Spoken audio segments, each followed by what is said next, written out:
Okay, so let's unpack this a bit. The idea of a company's birthday. It might seem pretty straightforward, right? But for a massive global name like Tamiya Corporation, well, its origin story is actually surprisingly layered. Today, we're doing a deep dive into Tamiya's key moments, those foundational milestones. And we'll uncover, how this resilience and amazing community spirit turned what was just a simple lumber company into the hobby giant we know today. Yeah, and it's fascinating because Tamiya's identity wasn't really forged in just one single moment, like you might assume. Its legal start, Tamiya Shoji & Co., that began as a sawmill and lumber company back on May 8th, 1946, in Shizuoka, Japan. And this early focus, this grounding in raw materials and manufacturing, that really became crucial for their legendary quality down the line. A sawmill. That's quite a starting point. So how did they go from lumber to, building these intricate models? Well, it happened pretty quickly, actually. Just 2 years later, April 1948, they set up a wooden model department. And that was really the conceptual birth, you could say, of Tamiya focusing on hobbies. Then by June 53, they were fully committed. They actually stopped the lumber operations completely, and that's when they established their guiding philosophy. First, in quality around the world. Right, that famous slogan. Exactly. And the modern company structure, Tamiya Inc., the one we know globally, that was formally set up much, much later, March 1984. So it wasn't just a simple pivot, Yeah. It was a really bold strategic move, allowed them to grab hold of a brand new market. It's still a great lesson in business evolution, even today. That adaptability is incredible, really laid the groundwork. And speaking of groundbreaking moments, let's pivot again, maybe to their most impactful shift, jumping into radio-controlled vehicles, RC. So what was their first RC product? Now, you might immediately think, oh, a car, right? But there's a little twist there. Yeah, there is. The technical first Tamiya RC vehicle was actually the 1/16 scale M4 Sherman tank. That came out in November 1974.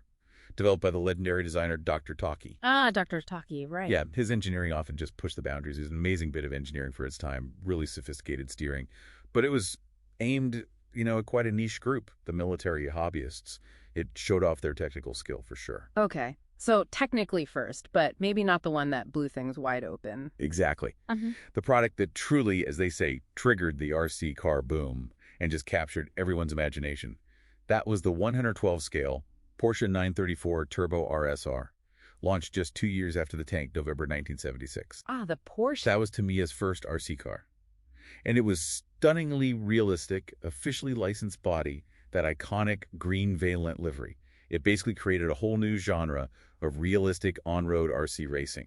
And I bet for many of you listening that Porsche was probably your entry point into the hobby. Yeah, that makes sense. So you've got this technical first, the tank, and then the market maker, the Porsche. How does Tamiya handle that? Well, they actually use both dates quite masterfully for their anniversaries. It's quite clever. They acknowledge the 74 Sherman for its technical innovation, absolutely. But they widely celebrate the 76 Porsche for its massive market impact, especially for the big milestones, like the 40th RC anniversary back in 2014 and the current 50th celebrations happening now, 2024, 2025. So they kind of get to celebrate both milestones in a way, honoring the engineering and the cultural hit. Precisely. It acknowledges the whole story. Okay, so given this really interesting evolution and how they use these anniversaries, how do they actually, bring this rich history to life for their fans today? Oh, they do a lot. They host these really big public events like the 2025 Tamiya RC Car Grand Prix is a great example. Yeah. They famously reunited those beloved 80s Japanese TV hosts, Hidaka Maeda, Dr. Taki himself, first time in 35 years. Huge deal. And then there are the kits. They release these highly sought-after limited edition anniversary kits. Collector's items straight away. Think of the 40th anniversary Porsche 934 Jägermeister from 2016, or the 45th anniversary Vivant Porsche from 2021, packed with premium hop-up parts. Those factory-approved upgrades. Probably the special editions. Exactly. And they publish these beautiful, lavish archival books, too, like the big Tamiya RC 50 Years Perfect album. Really comprehensive stuff. But it's not just the official Tamiya channels doing the celebrating, is it? I mean, the fan community is massive and really active. Oh, absolutely. It's incredible. You've got online forums like TamiyaClub.com just constantly buzzing with chat. Fans are even lobbying Tamiya on social media, pushing for re-releases of cherished old kits like the Porsche 959. Yeah, really. Direct action. Yeah. And they organize their own real-world meets, too. Things like the Vintage RC Fan Meeting. People bring out their treasured vintage models, run them.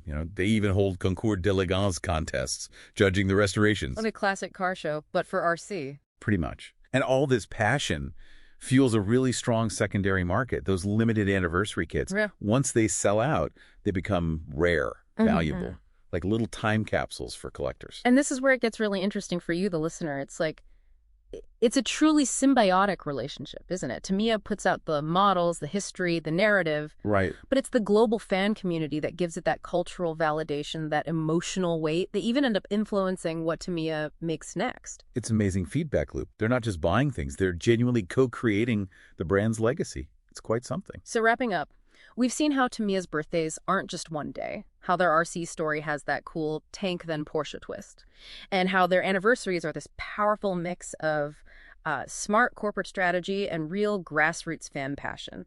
Yeah, and it really makes you think, doesn't it?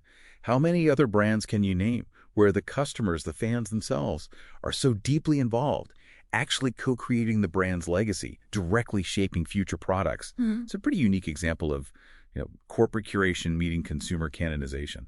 A really powerful dynamic. So what stands out most to you about this incredible Tamiya story? And maybe think about what other iconic hobbies might have that same kind of dedicated, passionate community behind them. Something to chew on.